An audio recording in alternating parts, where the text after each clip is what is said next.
The heartbreaking true story of Mary Stauffer and the kidnapping of her 8-year-old daughter Beth and subsequent captivity where they were locked in a closet for 7 weeks. Ming-Sin Shia spent over a decade secretly obsessing and stalking his high school algebra teacher Mary Stauffer. His obsession culminated in the kidnapping of Mary and her daughter Beth in the spring of 1980. Shia held them captive in her home for 7 weeks, imagining the three of them as a family. We are all going to face problems at some point in life, but how do we overcome each of those difficulties? We have Mary Stauffer and of Stauffer. Both are preachers who have their children Betty and Stephen, but they go to different places spreading the voice of God. But this time they will go to the Philippines to talk about the Word of God. It is a missionary trip to help others. The whole family is preparing to make the trip.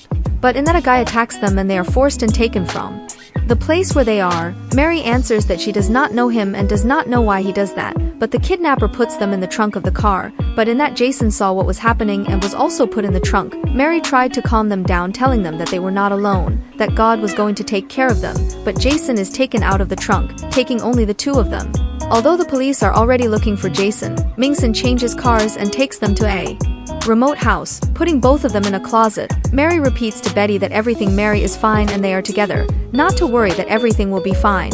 Irv reports the disappearance of his wife and daughter, but the police tell them that they are focused on a case of a kidnapped child, so they do not pay much attention to it. In that, Ming-Sin makes a recording to Mary and asks her why she is there, but she repeats that she does not know.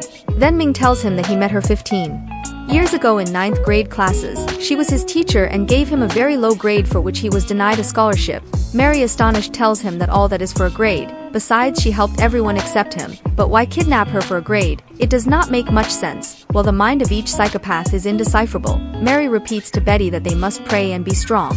The husband calls the police again, and there the police realize that the wife's car corresponds to the characteristics that were given in the disappearance of Jason, so the police this time do take it seriously, since the cases may be connected and be the three kidnapped. Then Betty wants to go to the bathroom, so Mary asks Ming-Sin to take them to the bathroom, but once inside they notice that there is no escape route. Everything is sealed. Ming-Sin feeds them, but ends up chaining them both so that they don't even think about escaping.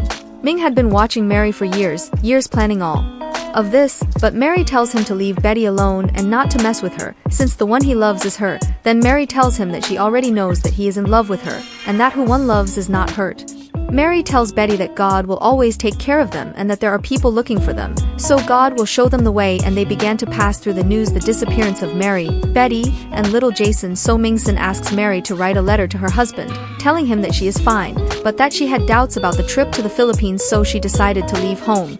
Each word was dictated by Ming-Sin, but in that Ming-Sin tells them that he will let them go only if Mommy does what he asks her, so he puts her in a room and ends up abusing her. They posted bulletins looking for them. Mary was always helped by God. He gave her peace to endure everything, strength, the necessary strength to endure everything. Irv does not believe a word of what the letter says, as well as the police, but that gives a sign that they are alive, which is a good thing, because even if they do not know anything about them, they have a life expectancy. Ming-Sin celebrates Mary's birthday, for which he buys them both presents, but Mary asks him to leave to fulfill the promise he made to do what he wanted and let them go. But Ming-Sin claims him and wants him to make love to her just as he does to her husband, but she repeats that the one she loves is her husband. Then he gets angry and wants to end Betty's life, so Mary agrees to do everything he tells her. In that, finds in the house that someone was watching them for a long time.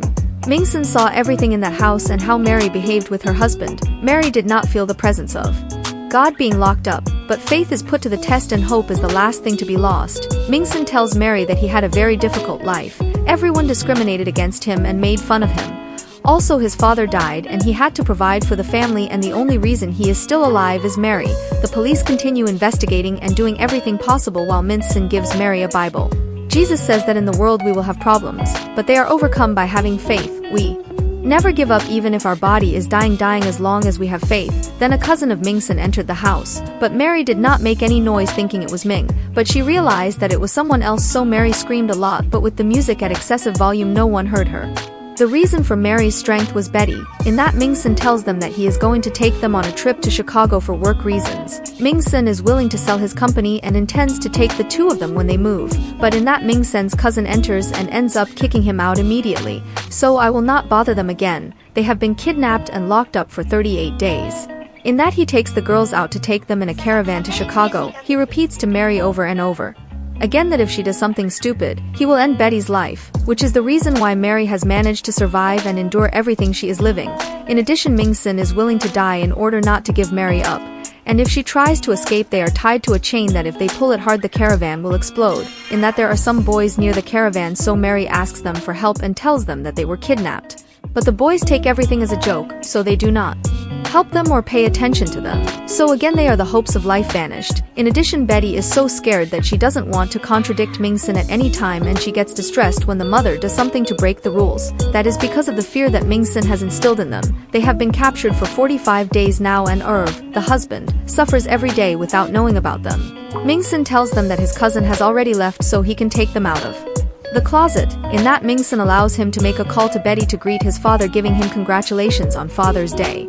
Irv regains hope that they are well and that he will find them, but Ming-sin tells Mary that he will not let them go, not now or ever. He does not plan to let them go, he wants to end their lives. In addition, the 4th of July is approaching, so Mary asks them to take them to the park to see the fireworks. But Ming-sin warns them that if he takes them and they do something to attract people's attention, he will shoot all of them he can, and the death of each one person will be their responsibility. So they go to the park, but they don't call anyone's attention, and no one recognizes them, and the husband decided not to go to the park since Mary and Betty weren't there. Mary tried everything to free herself, the doors, the chains, the padlocks. She felt that she was losing faith, but God made her see that there is still an escape. So Mary managed to escape from the closet and calls the police, giving them the addresses of where they were and telling them who they were. So they left the house, they hid, and the police came to rescue them. Ming-sin was found and arrested. He had no way out anymore. While Mary and Betty saw the light of freedom again and saw their family again, Mary gave her testimony of how they managed to survive their days of suffering. She knew that they had everyone and they had faith. Ming-sin confesses that he never wanted to hurt Jason, but he panicked when he found out